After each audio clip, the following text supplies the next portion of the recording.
From reversing DEI to pardoning pro-lifers to taking on the radical transgender agenda, Trump is already making heads spin just a few days into his administration.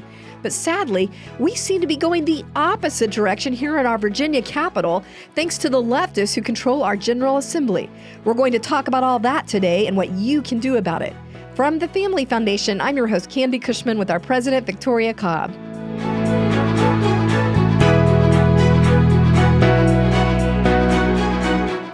Well, welcome everyone. Glad you're joining us for another Speak Up Virginia. We have a lot to talk about today.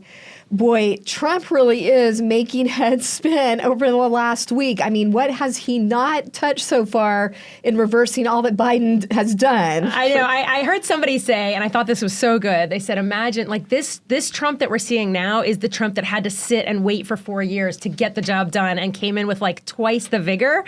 And so it is kind of interesting between, the DEI stuff, and not only did he go after DEI, but he did it very thoroughly. If you've heard about this executive order, his instructions were to catch the shell game that you knew the federal government was going to play when it's like, okay, we're not going to call it DEI, but we're going to shove this person over into this department and read it. He actually wrote it in a way to catch all that. So anyway, he came in guns loaded on some of these programs. Also, obviously, we can't not talk about what's going on with illegal immigration and the very quick efforts to immediately go at that. And it's been fun to watch him navigate other countries and the negotiations there on sending them home. And then, of course, also, in our interest is that he was very clear from day one on that there are two genders. So not only did he say there are two genders, I loved this, of course, because he said there are two genders not from birth, not assigned at birth, none of that, from conception. So he actually had a great pro-life statement in his, there are only two genders and we're going to follow that kind of policy as a government. So. Okay, the fact that we're at the point where we have to have a declaration that it's not national policy, that he has to say we have a national policy of having that there's two genders, male and female. We're going to actually follow science. Yeah, that's basically we're going to declare biological fact, and it's got to be a national declaration. Right. Tells you a lot about where we're at, but that's where we're at right now. But it's been exciting to see just the fallout from all that Trump has been doing. I mean, we've had the companies almost like a domino effect. Yeah, we're getting private sector reaction. Yeah. They kind of know there's a new boss in town. There's actually really a lot of support for all these policies. And so I think they're moving along themselves, which is nice to see. There's a few. I think I saw a few, like Costco might be doubling down, but there's a few what's up with Costco? I know. There's a few that are going to hold on to their crazy ways, but I think in general we're seeing some good moves. Did you see him take on the Bank of America? I did not. Tell me. That was a moment where they were doing this nice little interview. I think the president of Bank of America or whoever was doing the interview at this economic forum was just actually interviewing Trump, but he turned it around. That's what's been nice, too. You're making a point not just about what was said, but all of his appointees are handling interviews so well. But keep going. Well, he turned it around and said, are you going to keep debanking conservatives? He confronted the head of Bank of America with that, and that went viral. Awesome. So this is, I shared this morning, I was at a speaking event, and I just kind of shared it. It's making our heads spin, too, because it almost felt like we've been in a dark cave for a while with a lot of the oppression, and then someone just let in a bunch of sunlight, and we're just kind of all reeling, getting ourselves oriented. Well, there's people that are literally commenting, like, we haven't seen anything like this like, even among conservatives, even among previous elected officials, like the vigor and willingness to just go at it and ignore what people say and the reaction. Like, we just haven't seen that even, I hate to say it, we have, days of George W. and there's others that were like doing some good things here and there and compassionate conservatives and all that. But like, that's how the government grew. That's how this is actually like, I'm going to shrink the government and I'm going to get in there and do it.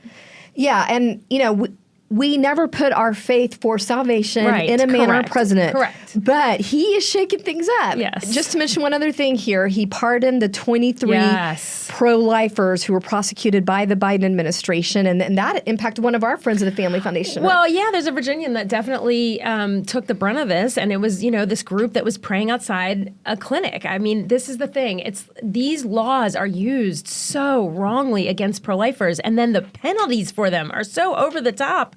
The law is unjust, and then it's like they find a judge that just sort of throws the book at these guys because they don't like what they believe. Yeah, and I think our friend was Dennis Green from Cumberland. But there were other elderly people that were being imprisoned. Yeah, which there's is grandmas just, going home, Yeah. which is just, I don't know. It just tells you something about where we are, that like these are the threats to society, these people praying. You know, I think we've talked about it on this show before, but. And his Justice Department is now weighing in on the FACE Act. Yes. That it can't be used in that extreme way. Yes. Unfortunately, you mentioned us going the opposite direction. Yeah. We're dealing with a FACE Act effort here in Virginia, somebody trying to put this bill, it's like at the federal level, we're finally getting some good reaction to it. But at Virginia, they're going to liberals are going to try to double down. And it's very frustrating. That was jaw dropping to me. Yeah. We have Trump reversing that, and they're coming in and saying we need to put it on our books. Put it at the state level. They will never learn. And just to clarify real quick, that's the law where they try to go after. Yes, it's basically saying we're going to make special protections around an abortion facility, and because this area is going to be zoned off, that no one that is not there for an abortion can be there, and you can't be within 8 feet of somebody. That's really where it comes into play. Is you can't even hand somebody information they might even be willing to take on the value of human life if they're considering, if they're questioning. Like that's where it really comes into play, is you just can't even pray or interact with anybody. It's not what the interaction is. It's just that you're even there. Well, they're using that almost like a trumped-up hate crime charge to really put them in prison. And so anyway, one of the most fun parts about all this, though, has been really watching the media hyperventilate about this. Tell us, and that's kind of exposed some things. Tell us about something recently we saw. Yeah, I was really interested in this headline that popped up at the New York Times, and it was maybe we'll put it on the screen. Yeah, we're going to put it on the screen here. But basically it says, undocumented women ask, will my unborn child be a citizen? And the reason this is so interesting to me is because, of course, what they're trying to do is drum up all the possible concerns about the illegal immigration policy. But they're actually doing it by acknowledging it's an unborn child, which they would never do anywhere else. I mean, if we were talking about abortion, this would be a fetus, this would be a blob of cells. I don't know. It would be something other than an unborn child, because we never care about them when we're talking about abortion. But we care about them when we're talking about illegal immigration issues. Trying to go after a Trump policy. It's just like if you've got good motive, then you'll change your language. But when... Let's just all enjoy this moment for a moment. I want to make sure we're looking at this image of the New York Times big black letter headline, unborn child. So they never acknowledge that. They're always calling it a fetus because they can't acknowledge human life in the womb. So that definitely tells you how things are being stirred up here, bringing things out into the open. But let's talk about the latest news on the life front. Tell us about the National March for Life that we just had. Yeah, it was very encouraging. One, of course, the President Trump put a video forward where he spoke to the march, and then J.D. Vance, our vice president, actually spoke at the march and held signs, and he's just.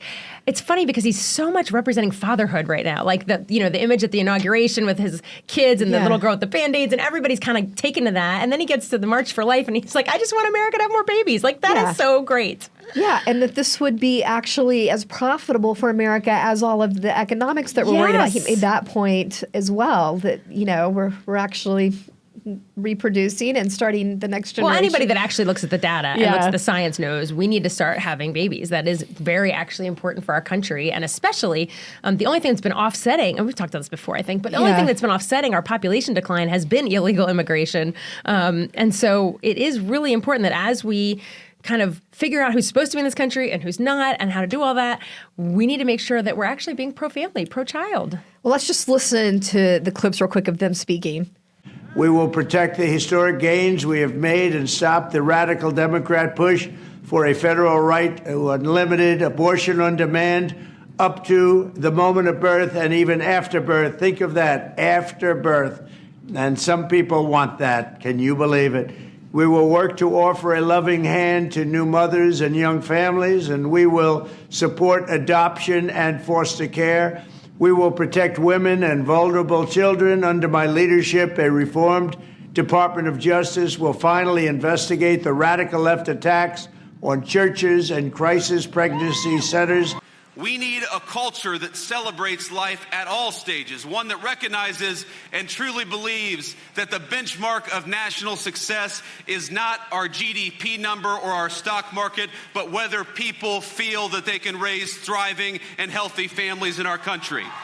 Well, it was a great event, as it always is, and it was fun to see our team was there. And Nancy, we'll put up a picture of, she got to meet some fun people. So there's a fun picture of her and Isabel Brown, who's one of our favorites that we've had before. So always a good event. Always encourage people to, make it a part of their annual calendar. And Nancy is our Nova liaison. Oh yeah, I should have said who Nancy is. Yes, thank you. Yes. Up in representing Family Foundation in the Nova area. So great thing for her to do. But I do just want to encourage everyone. It's so great to see that at the national level. But we have the Virginia March for Life just around the corner, April 2nd. And I just want to encourage everyone to channel the enthusiasm coming out of President Trump and Vice President Vance speaking, and channel that into here in our state, because it is vitally important that we have the largest turnout ever for the Virginia March for Life. And if you are not already registered for that, please do so and start now telling your church and your community about it. Victoria, you've said many times before that while the National March is so important to keep on going, in a lot of ways, the impact on Virginians is actually coming out of this Virginia March in Richmond. Why do you say that? Help people understand that. Yeah, I don't think there's any question that, especially post-Dobbs, where this thing is at the state level more than ever, this question of abortion. And we do here have Democrats that are working in the exact opposite direction of the momentum that we feel at the federal level. Mm-hmm. And so we need our legislators to see that they are, when they move an abortion amendment, for example, when they put forward this bill on access, that pro-lifers can't even be at abortion clinics to help young women making hard decisions. When they put those things forward, they need to know they're doing it in defiance of thousands and thousands and thousands of pro-lifers, and that's going to affect them when they get to the ballot box, when they're sitting as a candidate. You go in and their name's right there. I want them to know that all those pro-lifers are looking at these pro-abortion legislators going, we're not going to vote for you. And they just have to feel that. And that feeling comes from a big crowd. It comes from a presence that's unmistakable, that has to be talked about, that can't be ignored.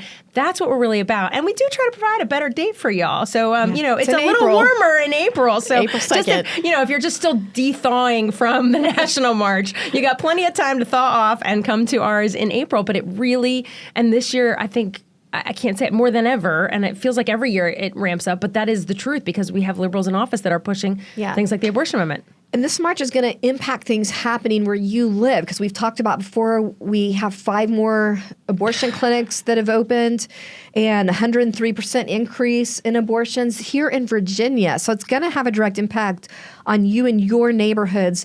Tell us about what's happening with the abortion amendment.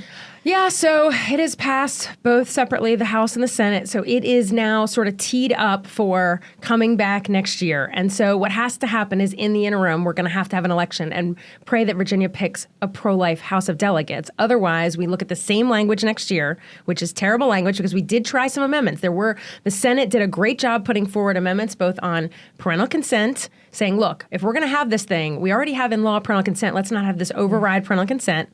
And also on Baby Born Alive Act. So those two things were put forward and rejected. And that was a painful conversation. I don't know if you want to... Yeah, I mean, the conservatives, the pro-life representatives, they tried to reduce the extremism. Yes, correct. By saying, let's at least resuscitate the baby. If Northam made that famous statement about we can just leave it on the table. They tried to address that. They tried to address parental rights, and they rejected all that. So I just want to emphasize that. And the Democrats really tried to belittle that parental rights issue. They even called it a peripheral issue, it's almost like it's irrelevant. So let's just hear Senator Barbara Favola, did I say that name right, Favola, from the Nova area, taking that line of argument. This constitutional amendment relies on the general principle of reproductive rights, and it is a general principle. But it is an important right, and it is a right that we should enshrine in our Constitution. And this conversation about parental rights is a peripheral conversation which has been dealt with before and needs to be dealt with on an individual basis. Victoria, we often hear this line of argument from leftists that we can't protect parental rights because there's parents out there that will abuse their kids, and so we just can't come in there with common sense laws. How do you respond to that?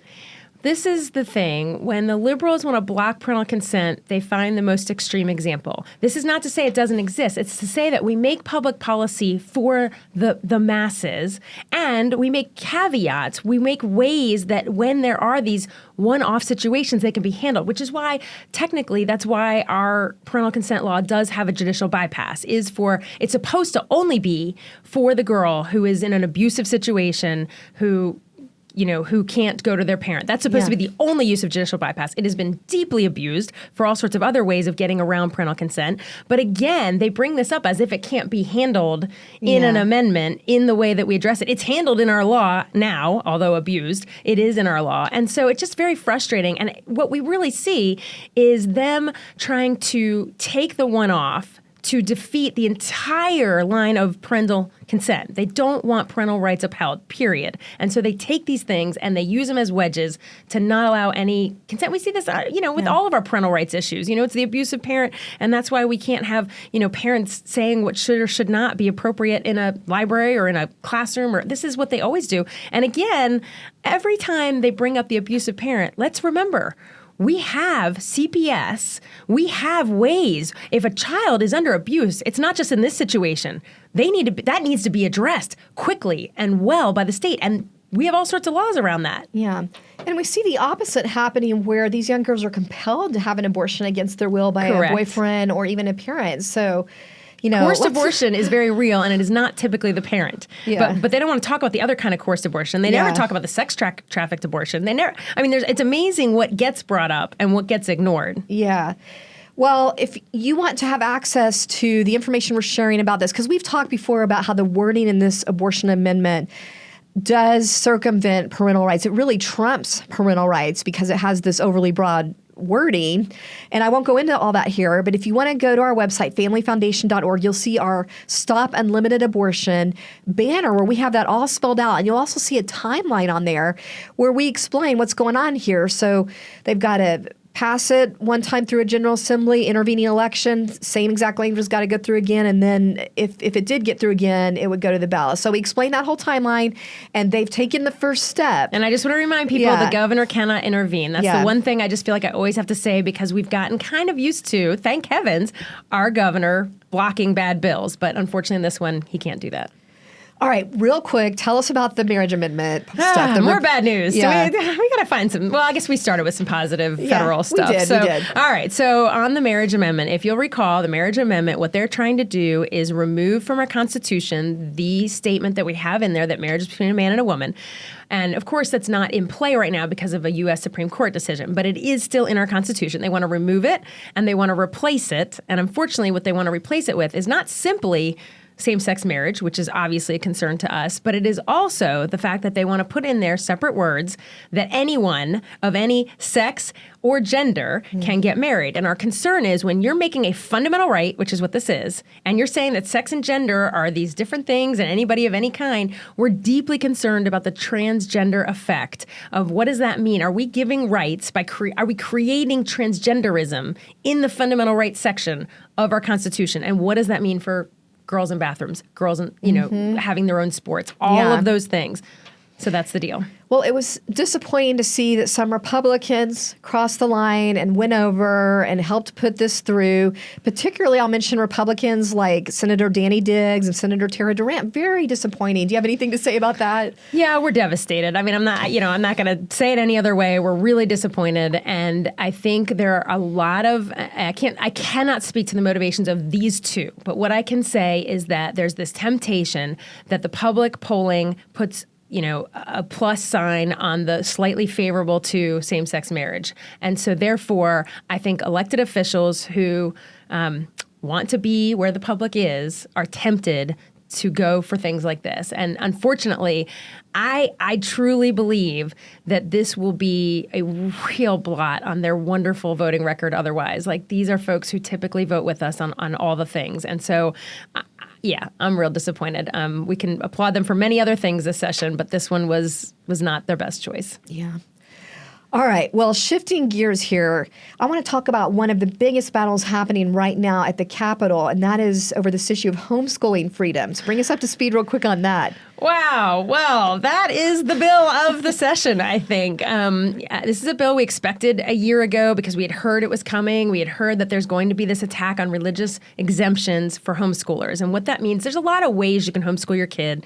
And it puts you can choose different options. You can actually pick an option that's literally like tutoring, and it's sort of different than homeschooling. But largely, it's all various ways. But if you say, look, it's between me and God how my child is educated, or whatever your faith might be. If you choose a religious exemption, that sets you aside some of the requirements that are put on all the other homeschoolers, which is you kind of have to validate that you are getting educated. You have to validate that this person that is educating you has a high school degree. You have to validate, through testing. There's just things. And so this Senate bill started out with removing the religious exemption, essentially saying this doesn't count.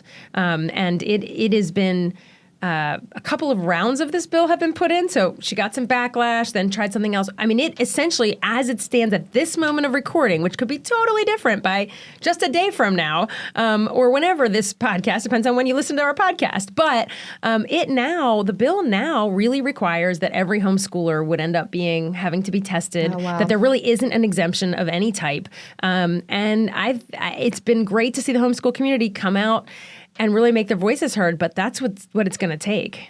Yeah, and this is SB 1031, and even the governor came out and said he's going to veto it. But let's just watch a real quick clip of him speaking about this. Hi, I'm Governor Glenn Youngkin, and I am standing with hundreds, if not thousands, of homeschoolers, and we stand together against Senate Bill 1031. Stand no! Well, we addressed this threat at our recent Kids Deserve More Day that we had at the Capitol. It's one of 3 Capitol Action Days that we do annually. And this day, Kids Deserve More Day, is all about advocating for education freedom. That includes homeschooling. It's just the right of parents to be able to direct their child's education and to be able to equally and fairly access these education options based on their child's unique needs and not be limited in that based on, income level or zip code. So if your child is dealing with an unsafe situation in a school or not accessing the education resources they need, we want to advocate for you as the parent to be able to get those resources and not be stopped from that just because of where you live. And so it was just wonderful, Victoria. We had 100 parents and students and school leaders come out, really moving testimonies from moms and the students themselves about why the legislators should not limit those freedoms. But, the homeschooling mom that spoke, Justine, she's a mother of 6 that's homeschooling in this area. She made the point, there are several thousand homeschoolers that benefit from this religious exemption, and they're all performing at least in the 80th percentile, and most homeschoolers are in the 90th compared to a national average of something like 50th, so why are we trying to overregulate here? Well, and the point I keep coming back to is we have a lot of children in Virginia that are not reading at the 3rd grade level by their own tests in public school. So why are we going after this 6,500 kids that we don't know, that the state's just bothered that they don't know how they're doing, but we know these kids aren't passing the reading level at 3rd grade. So why? I get very frustrated at the misfocus. But we had a great press conference. It was an outstanding way to put all these issues forward. And then the kids went, and the adults, there were adults there too, went and then filled the hallways of the General Assembly and met with their legislators and shared their perspective. And I think it was just so timely because this homeschool bill had gotten hot. And it's probably going to be hot when you're hearing this, or at least when we're taping. And then I think the other issue that we wanted them to put forward, which they did very well, was this issue of tuition tax credits, and the idea that the Education Improvement Scholarship Tax Credit is the existing vehicle we currently have for lower income folks to be able to get a scholarship, to be able to go to a school that is not their assigned public school. And the reality is, just so folks understand, when they put those it's a tax credit program, and when they put those in, they always start them with a sunset date. So what that means is we're going to create this program, but we're going to check on it in 5 years. And unless it's reauthorized, it just disappears. And so we're constantly putting stories about how wonderful these scholarships are in front of legislators because that sunset year is closer and closer every year. Yeah, just in a couple of years. Yeah. And every year we faced leftists in the General Assembly trying to cut this program, either reduce the amount. They're only able to help right now. Well, I think it's something like 5,000 kids benefiting that are economically struggling from this. And, so it's like that little bit they still want to cut. And then we had parents and students, you were saying, begging them, do not let this sunset. So I just want to play a clip from one of those parents, Lakeisha. She was just so powerful. She was vulnerable and sharing what her family's been going through. And it'll just bring tears to your eyes with her as you watch this. So let's just play that clip right now. Due to the Education Improvement Scholarship Tax Credit Program, my two daughters were able to make the transition from public school to private school. This scholarship has been a lifesaver for me and my girls. In the school year of 2023, my middle daughter experienced excessive bullying throughout the entire school year, causing a significant change in her personality. This experience eventually created anxiety and heart palpitations as my daughter didn't want to face her adversaries. During this same time, I was dealing with metastatic breast cancer, and then the inevitable happened. My husband unexpectedly passed away on January 6, 2024. Grief then began to sit in, and although this traumatic event with the passing of my husband had taken place, the bullying never stopped. My daughter had to finish the last few weeks of school at home. Desperate as the only living parent, I had to change the dynamics of the emotions of my daughter as far as what she was feeling within. And I didn't want to repeat the cycle with my youngest daughter as she was entering middle school. Although my household finances had changed, I was desperately searching for an alternative education solution that would bring back the happiness and joy that my middle daughter needed. And then I discovered Banner Christian School and noticed that the school offered a tuition assistance program. I immediately applied, and as you can see, my daughters were accepted. I thank God for this scholarship that my family was able to receive, as my daughters are both thriving at Banner Christian School. The anxiety and heart palpitations immediately subsided with my middle daughter. I'm asking for our beloved Virginia legislators to continue providing the EISTC program that enables not only my children, but other children to stay at a school that will continue to help with their success while also feeling safe within their environment. If this program ends in 2027, many students and families would be devastated, not knowing what the future will hold for their education. Yeah, I mean, that was such a heartrending moment. And just to have her daughter right there beside her, and just the power of story is important, that people are willing to just share how it's helped in their lives. And then, of course, we were able to share the good news that Delegate Mark Earley had put in a bill that basically wipes out the sunset. So if we could just kind of say, okay, this program is working, let's not have to, battle for this all the time. These kids are benefiting. Because imagine these children getting their scholarship removed, which is the point she was making. Yeah, and I believe that's HB 2759 if you guys want to write in on that to your legislators. But I just real quick have to plug the next Capitol Action Day because it's right around the corner. I said that about March for Life, but this one's even closer. Yeah. And that is our Parental Rights Advocacy Day, otherwise known as Mama Bear Day, one of my favorite days of the year. And this is when we have lots of moms and dads coming out from our Speak Up teams, boldly giving their testimonies. Like you just heard that, Mom. They're going to be coming out on February 4th, and you have an opportunity to stand behind them because it takes courage for these moms and dads to share like that. So if you want to come out and stand behind them, register for this, Mama Bear Day, February 4th. We're going to put the URL here up on the screen. But, we talked about President Trump declaring that there's this national policy that we have two genders, male and female. But as we said, Virginia kind of seems to be going the other direction. And even though all three members of our executive branch, Governor Youngkin, Lieutenant Governor Sears, and Attorney General Mieres, last week they stood alongside Riley Gaines and wanted to protect girls' sports, but the legislator blocked those efforts. And so one thing we're doing on Mama Bear Day is shedding the light on that. We are calling them out on that. These parents are going to be sharing their stories about how this has impacted their girls. So don't miss this opportunity to stand behind them. They're going to be addressing some other things like the parents asking for a 24-hour notice when there's a drug overdose on their child's campus. I mean, you would think that would be common sense, but it's not happening yet.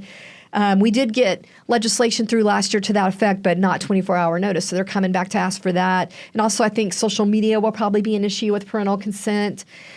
So please, just want to encourage you to register now for Mama Bear Day. Is there anything else you want to mention real quick before we head out, Victoria?